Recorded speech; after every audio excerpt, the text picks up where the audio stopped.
They say trust is the foundation of every relationship. But what if the person you trusted the most not only betrayed you, but did so in perfect sync with her identical twin? My name is Ethan Cross, and I restore history, not metaphorically. I literally bring priceless artifacts back to life. My workshop, a humble place of polish and precision, has seen everything from ancient Fabergés to royal heirlooms. It took me 10 years to build my antique restoration business into something worth over $130,000. It took them 1 month to nearly destroy it. It started with strange ledger errors, then vanished invoices, then late-night whispers from the hallway I wasn't supposed to hear. I knew something was wrong, but I didn't know how wrong until the police, the state, and even I realized we were all just pieces on their board. Because my wife and her sister weren't just planning a theft. They were engineering a masterpiece. And what came next changed everything I thought I knew about loyalty, about justice, and about how easily two beautiful women can fool an entire system. When you work with antiques, you learn early on that appearances are often lies. A polished wood frame might conceal rotting joints. A gilded mirror might be backed with rust. Time weaves deception into every corner of old things, and sometimes into the people who claim to love them. Or you. My name is Ethan Cross, and for the last decade, I've run a boutique antique restoration business just outside of Charleston. I work alone. No staff, no interns, no noisy shop floor. Just me, a few precision tools, and the kind of silence you can only get when you're doing something delicate, like removing 18th century oxidization from a grandfather clock without erasing its character. It's honest work, quiet work. Until it wasn't. It began with a mistake, or what I thought was a mistake. A late client called to complain that he hadn't received his restored jewelry box. A beautiful Victorian piece with hidden compartments and delicate etchings of peacocks. I remembered the piece well. I'd worked on it for weeks, but the invoice was marked, delivered, and paid. There was even a signature. Only it wasn't mine. That night, I pulled out the physical ledger I still kept, habit from years ago before everything went digital. The numbers lined up, but the handwriting? Off. Not dramatically, but just enough. A flourish on the K and kept, a loop on a G that I would never make. My hands are steady, precise. The writing in my books suddenly looked like it belonged to someone trying to copy precision and failing by a millimeter. I brought it up to Julia, my wife, at dinner. She smiled, brushed her red hair over her shoulder the way she always did when she was annoyed, and said, "Maybe you're tired, baby. Maybe you made the error and forgot." It should have ended there, but it didn't. A week later, an envelope arrived in the mail from a vendor I hadn't used in over a year. Inside, a bill for $8,700 worth of cleaning chemicals, sealants, and gold leaf. Expensive stuff, the kind I use only for royal commissions. But I hadn't placed that order. I sat at the workbench for hours that night. Every receipt from the past 2 months spread around me like a paper battlefield. The dates were right. The account numbers, too. But the pattern was wrong. Tools were being ordered I didn't use anymore. Items I hadn't requested in years were showing up again. And always, marked with the same squiggled E signature at the bottom. My name, in someone else's hand. That night, I barely slept. I lay in bed beside Julia, listening to the soft hum of her breath, and wondered if I was being paranoid. Wondered if I'd somehow started losing track of my own work. Wondered if this was just burnout, creeping into the bones like winter cold. But the moment that changed everything came 3 days later. It was around 1:15 a.m. I'd stayed late at the shop, reapplying polish to an old set of Tiffany candlesticks that needed to be on a flight to Boston the next day. When I stepped inside the house, I didn't expect anyone to be awake. But as I moved toward the kitchen for water, I heard a voice. Two voices. Actually, I stopped at the hallway corner, just out of view. The words were low and tense. Are you sure the account is empty? One voice asked. Julia. Yes. I transferred the last chunk yesterday. If he notices, we're gone by then. That voice wasn't Julia. It was sharper, familiar, colder. I leaned forward just enough to see past the corner and nearly dropped the glass in my hand. There, sitting across the kitchen table, was Julia and her identical twin sister, Harper. They were mirror images in the glow of the hanging Edison bulb. Same sharp cheekbones, same sloping noses. But Harper's hair was shorter, her movements quicker. She was the kind of woman who could pour acid into a glass and smile while doing it. And she was the one holding my business ledger. They hadn't seen me. I stepped back slowly, heart punching the inside of my ribs, breath caught somewhere between rage and disbelief. I didn't need to hear the rest. The whispers were already enough. Julia, my wife, was conspiring with her sister to drain my business accounts. The betrayal burned like a soldering iron against my ribs. But I didn't act. Not yet. If I'd stormed in, if I'd accused them then and there, what would have accomplished? Denials, tears, manipulation, maybe worse. No, I needed proof. Ironclad. I needed a plan. And I knew just where to start. The next morning, I visited a friend of mine, Detective Mark Holbrook. We'd met 5 years earlier when someone tried to fence a stolen 17th century compass through my shop. He owed me one. I cashed that favor in hard.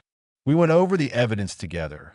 Ledgers, receipts, recordings from a voice-activated device I hid in the shop, and later, the kitchen. Within 2 weeks, we had a case.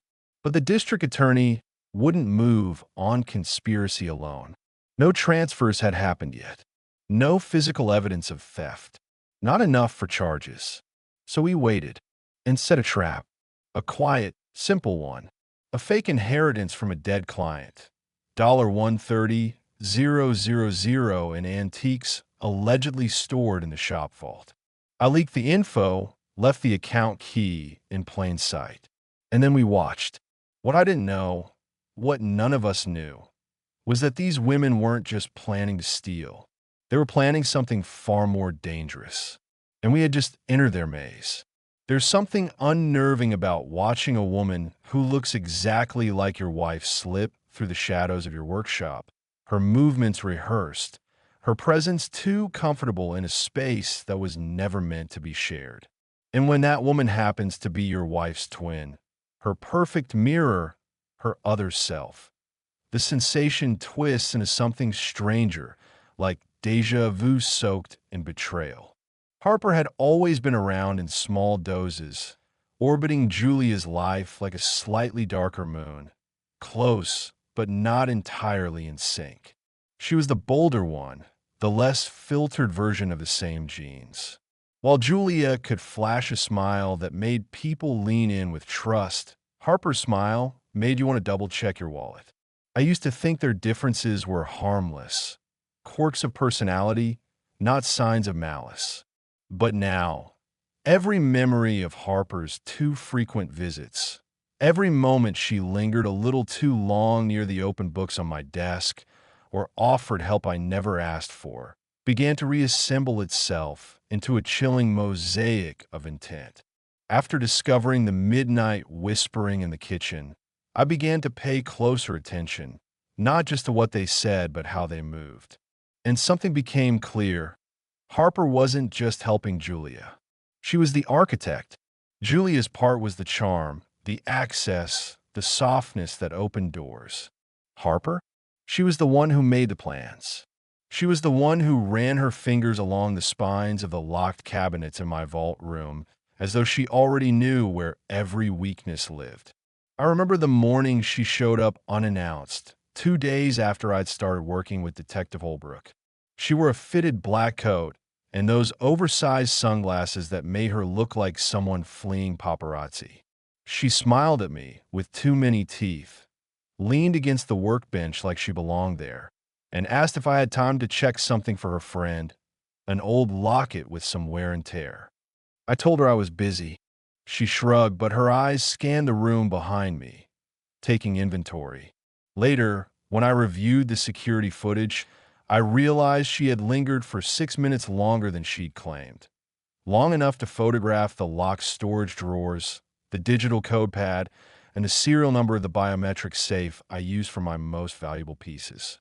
She wasn't curious. She was casing the place. And still, I said nothing.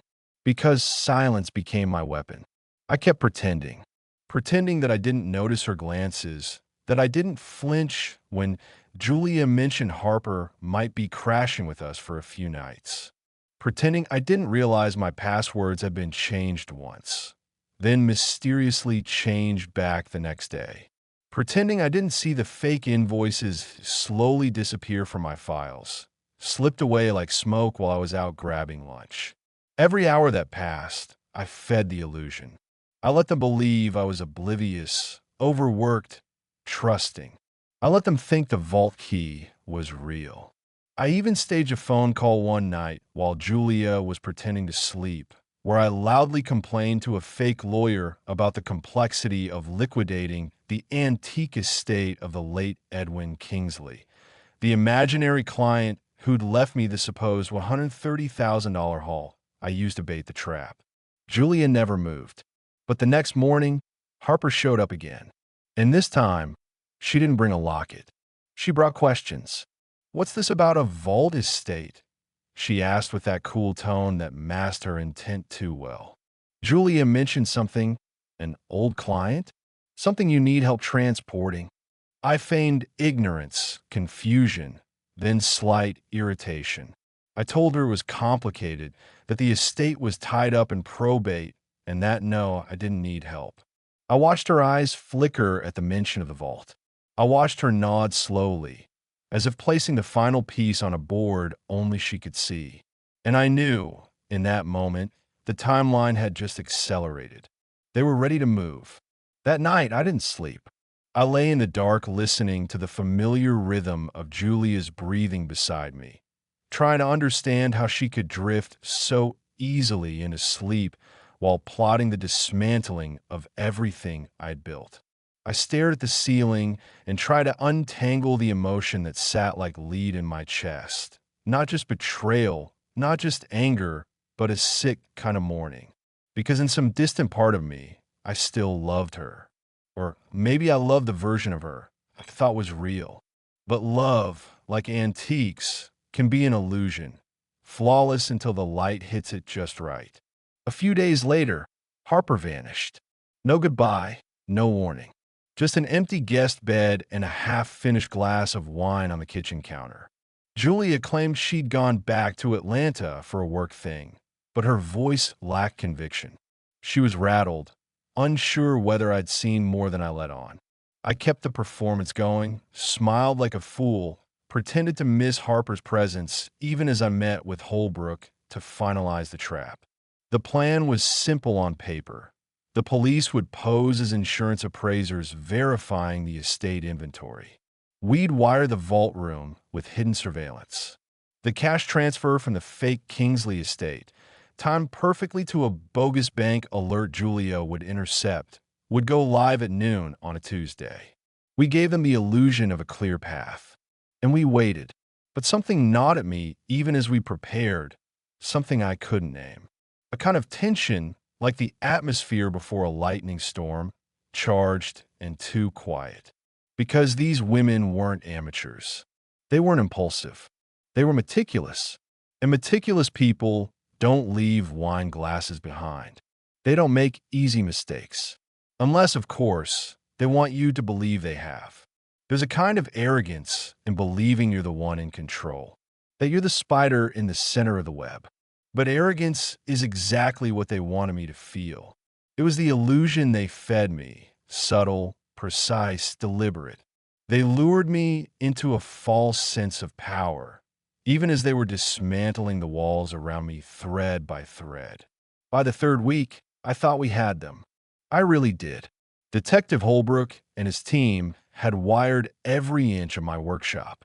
Motion-activated cameras above the vault door, pressure-sensitive alarms under the workbench drawers, even a silent trigger under the antique rug that looked like a decorative touch, but was, in fact, a failsafe. Everything was ready. The stage was set. All we needed was a move. And then Julia made it. It came in the form of a nervous question over breakfast. Her tone was casual, almost too casual, like someone playing a part they didn't quite believe in. Do you need me to swing by the shop today? Thought I'd help you organize those old estate pieces. That estate again. The one I made up. I glanced at her over the rim of my coffee mug and forced a smile. Sure, I said. Could use an extra pair of hands. They're heavier than they look. She smiled back, but there was something behind it now. Not excitement. Not nervousness. Something colder. More mechanical. She didn't go to the shop that day. Harper did. She slipped through the alley door wearing a maintenance jumpsuit and a cap pulled low.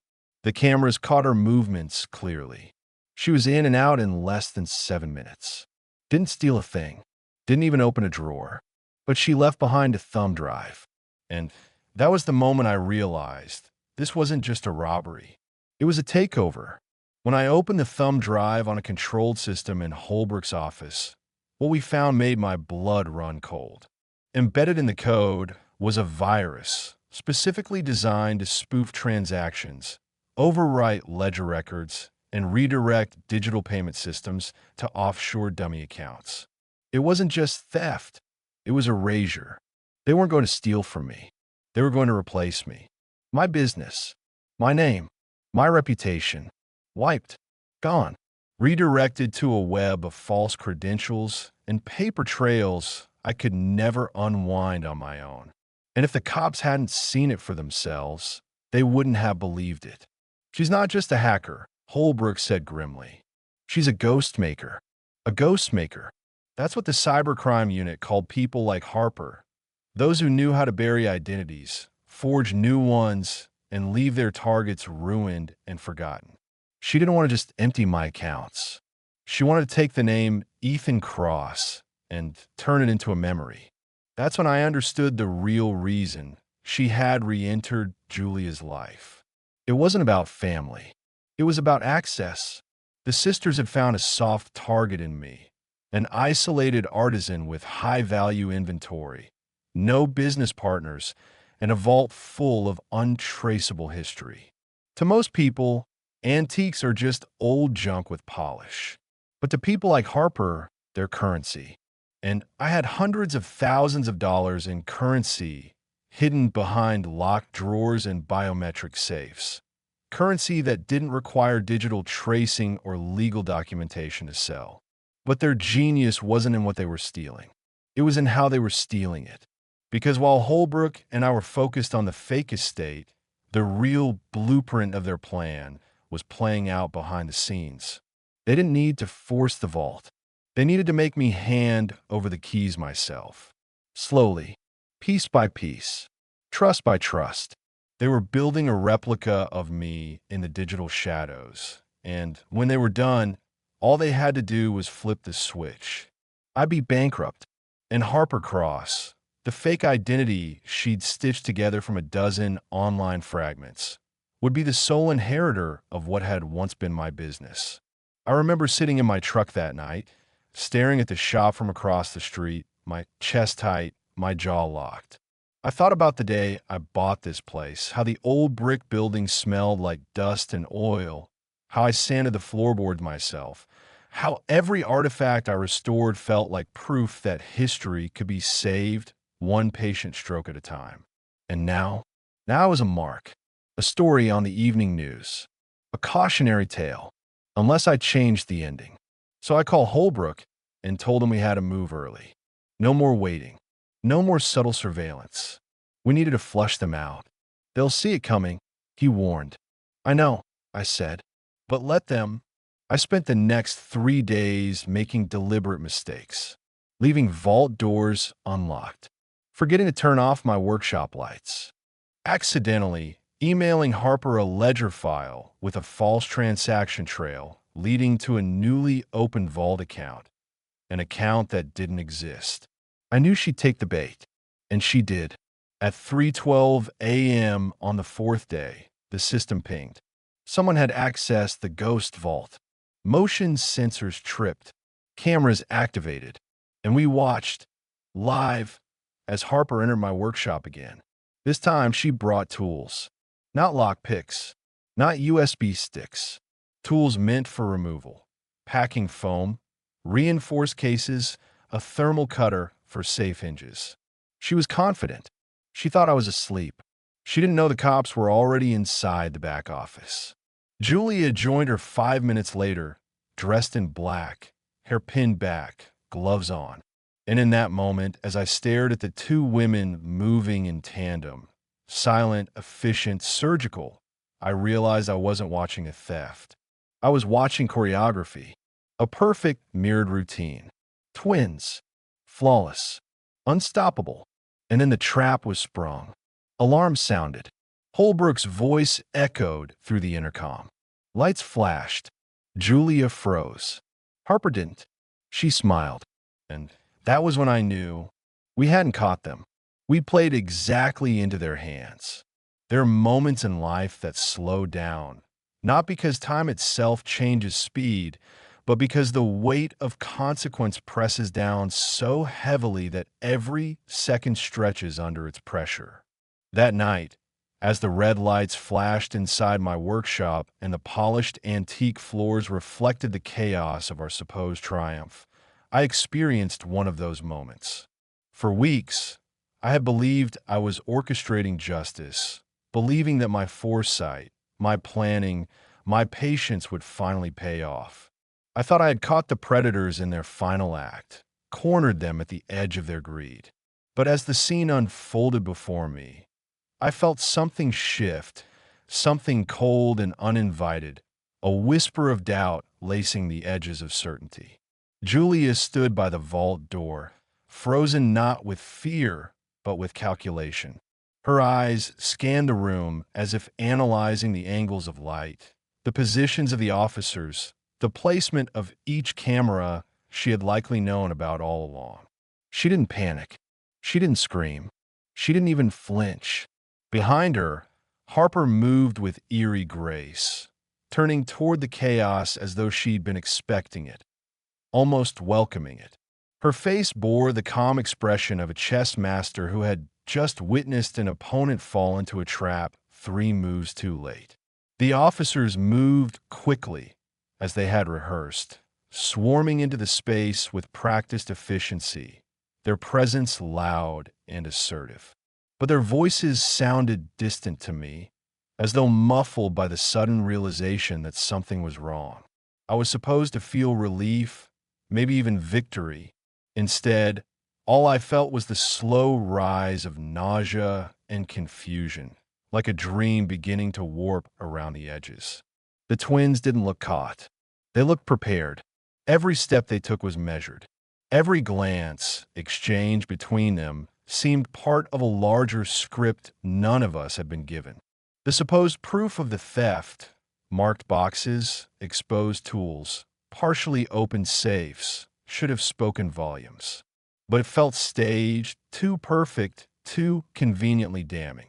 And then, as the forensic unit began logging the contents of the vault, the real horror began to bloom.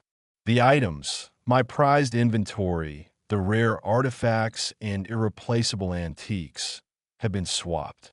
Not stolen, not sold, but replaced with replicas so perfect they passed an initial inspection. It wasn't until one officer carefully opened a velvet-lined case containing a 19th century Imperial Russian egg that the truth began to surface.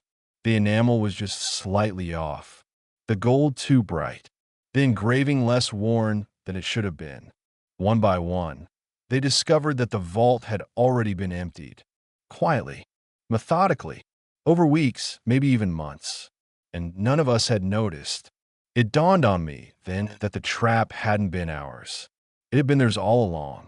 The thumb drive, the vault visit, the viral code, none of it was reckless. It had been carefully calculated misdirection, engineered to make us act before we were truly ready. They had wanted us to spring the trap. They had counted on it.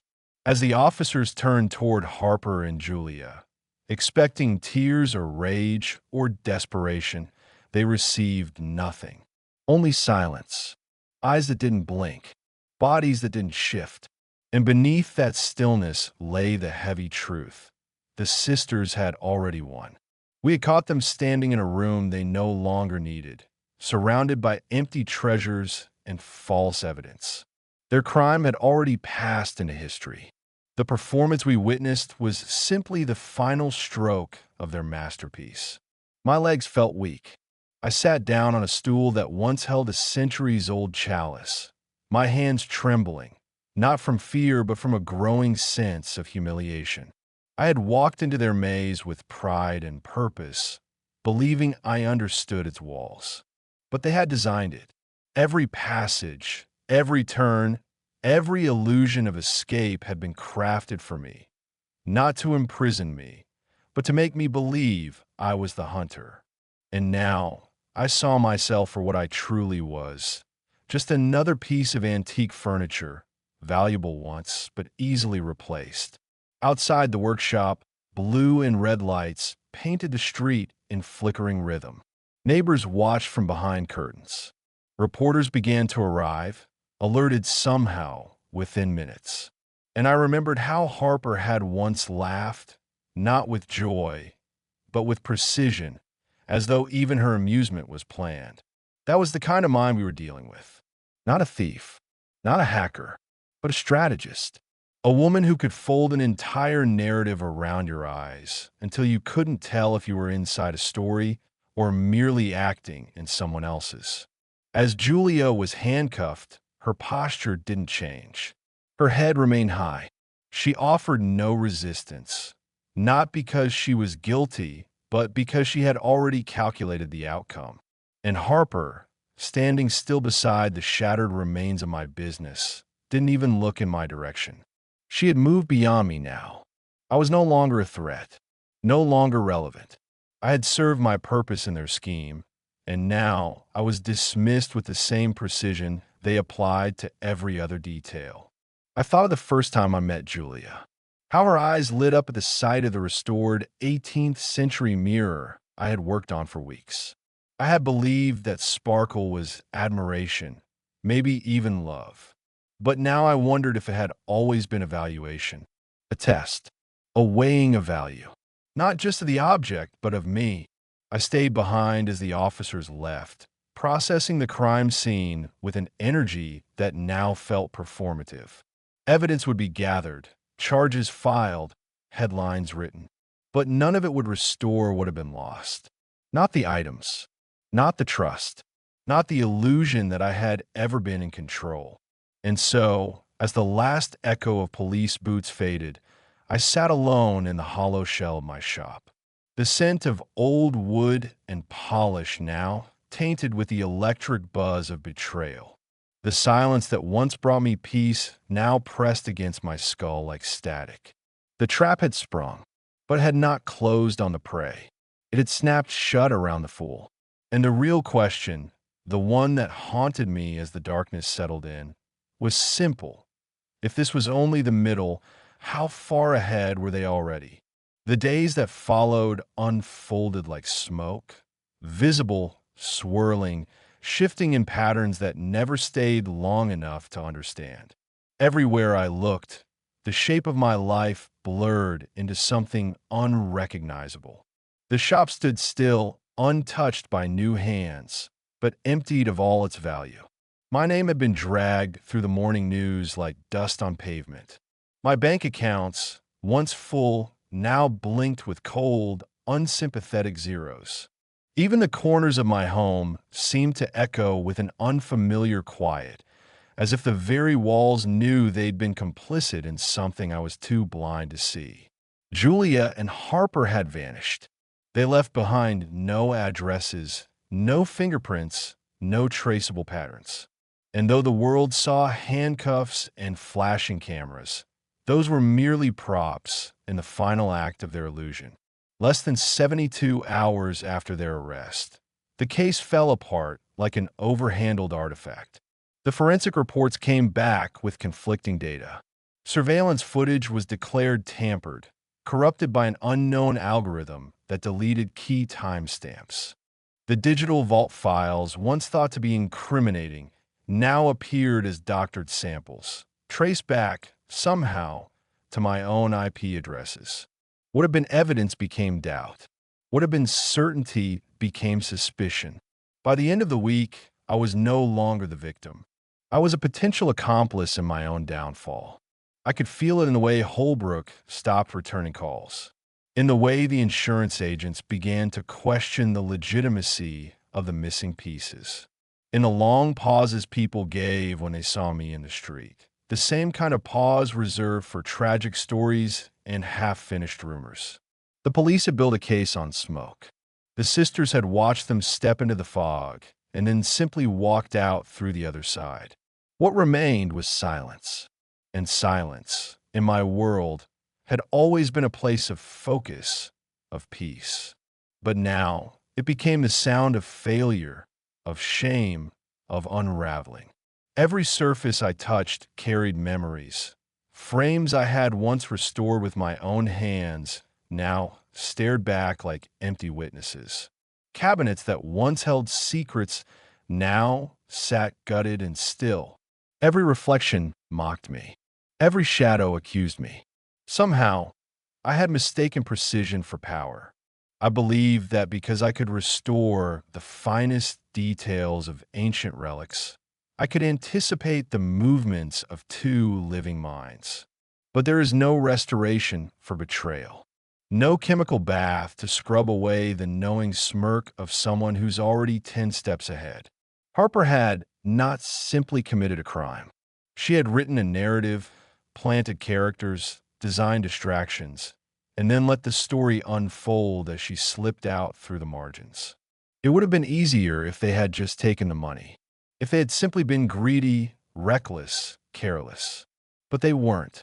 They were disciplined, intentional, ruthless in the calmest, most surgical way imaginable. What they had done to me wasn't just financial, it was anatomical. They had dissected my life, layer by layer, nerve by nerve, until I was left staring at the stripped skeleton of a man who thought he was clever. And yet, beneath the rubble of humiliation, something still pulsed. Not hope, not yet, but clarity. They had stolen my business. They had rewritten the truth and escaped the frame. But they had also revealed themselves, just a little too much, perhaps. Because while they moved like ghosts, every artist leaves a trace. And I had begun to notice something, a pattern, a signature. I started revisiting every document, every invoice, every piece of correspondence they had touched. I stopped trusting the official timelines. I ignored the reports. I turned instead to my own records, the handwritten ones, the dusty boxes they hadn't bothered to check, the minor entries they likely considered irrelevant. And slowly, something emerged. Not a full map. Not yet, but a trail. Small, faint, but there. 2 months before the trap had been sprung, Julia had requested access to my archived restoration contracts, under the pretense of helping organize for tax season. Among those files were names, addresses, and shipping details of former clients. Most were long inactive, but 3 had recently been recontacted through email accounts I never used. They had been asked to verify possession of restored items, items they had never received. Because those items had never returned home, I began to understand what had really happened. The theft hadn't occurred the night they entered the vault. That night was only a finale for the audience. The real operation had taken place in pieces over weeks. Each visit to the shop, each casual drop-in, each favor Julia offered had been another thread in their larger net.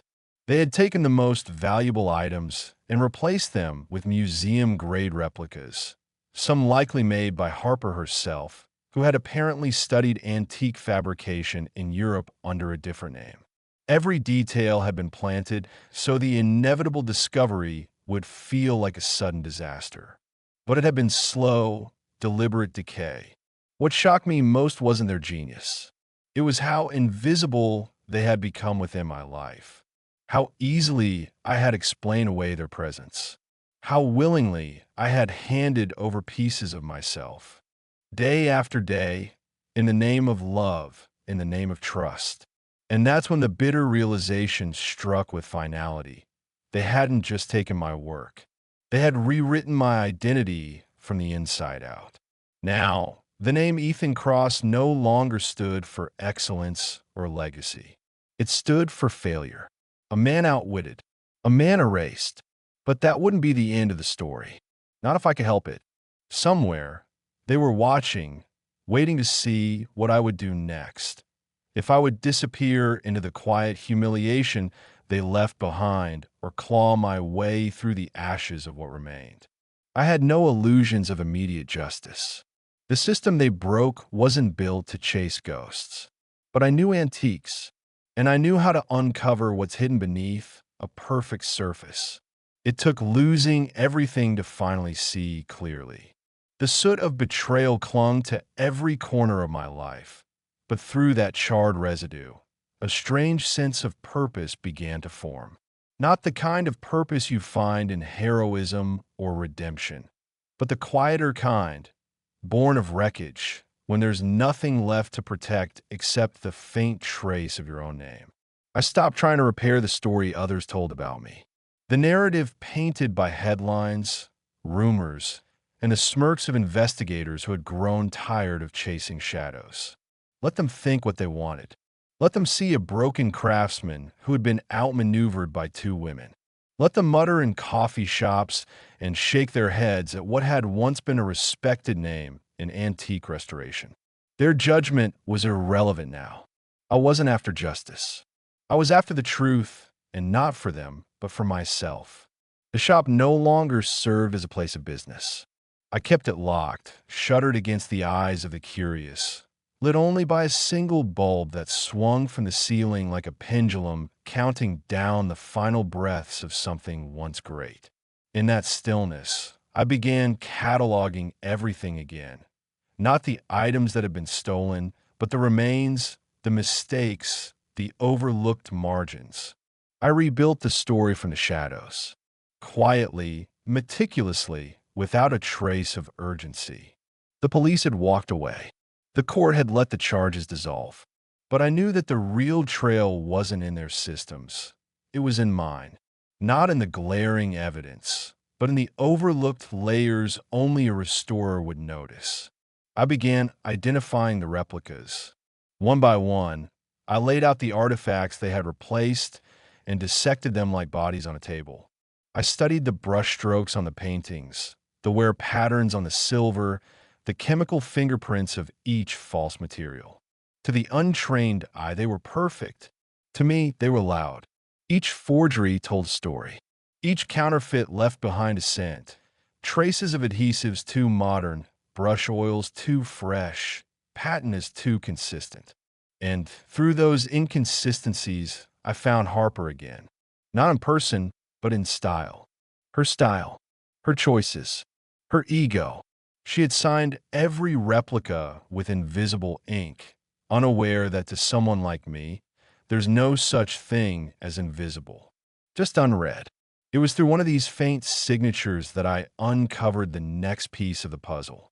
Embedded in the base of a reproduction bronze sundial was a label, subtle, coded, woven into the metalwork, a supplier's mark used by a rare artisan workshop in Lisbon. A place too obscure to find by accident. A place that knew how to disappear orders from international ledgers. A place that had ties to an underground network of collectors who didn't care where an object came from, so long as it looked authentic enough to brag about. From that discovery came another. Invoices routed through shell companies in the Cayman Islands. Offshore accounts linked to quiet transfers from European auction houses. And at the end of the thread, a shadow account opened under a false name, one I recognized too late. The same alias Harper had once joked about using when we first met. It wasn't a joke. It was the foundation. The true brilliance of their plan wasn't just in the execution. It was in the duration. They had been planning it far longer than I realized. Years, maybe. Julia's affection, her interest in the shop, even our early romance. It had all been scaffolded around this one inevitable act. She hadn't just married me. She had invested in me, groomed me, grown into my life like ivy into brick, wrapping herself around every point of weakness until I mistook her grip for support. And Harper? She had stayed in the wings, the ghost in the mirror, stepping in only when the time was right, when my guard had fallen low enough for them to walk through me unchallenged. They had disappeared, but the world had not swallowed them. They were still out there, living in quiet places under borrowed names, funding their lives with artifacts that once belonged to history and to me. The system they'd broken wasn't just financial or legal. It was human. They had used love, loyalty, and routine as their tools. Not crowbars or passwords, but connection. And that made them unstoppable to those still believing justice comes wrapped in warrants and courtrooms. But I wasn't bound by justice anymore. I was bound by memory. So I made my own version of restoration. I took the remaining authentic pieces, those they hadn't touched or hadn't cared to replace, and I moved them. Not for profit, not for retribution, but as a kind of preservation. Quietly, I donated what I could to museums, anonymously. I scattered them across the world, just as they had scattered the fakes. Where they had replaced value with illusion, I replaced illusion with silent legacy. No fanfare, no press, only presence, only truth. And in the process, I erased myself. Not in the way they had tried to, but on my own terms. I closed my accounts, sold the building, let my name fade from registries and business listings. I became a ghost too, not out of fear, but out of freedom. Somewhere out there, I imagine they still watch.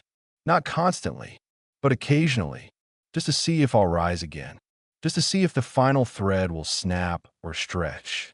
And maybe, someday, they'll wonder why their replicas no longer hold value, why the market slowly turns cold, why certain collectors start pulling items from display. Maybe they'll trace it back to a whisper, a rumor, a name spoken too quietly to confirm. And if they ever return to finish the job, to erase what little might remain, I'll be waiting. Not with rage, not with vengeance, but with patience. Because history doesn't belong to those who steal it. It belongs to those who remember. And I remember everything.